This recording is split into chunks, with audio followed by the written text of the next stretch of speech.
বছর থেকে এসেছি।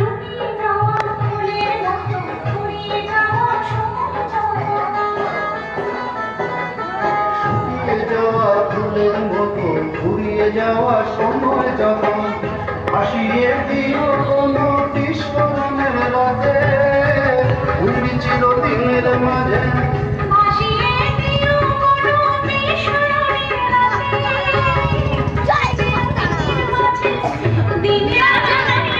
দারুণ দারুণ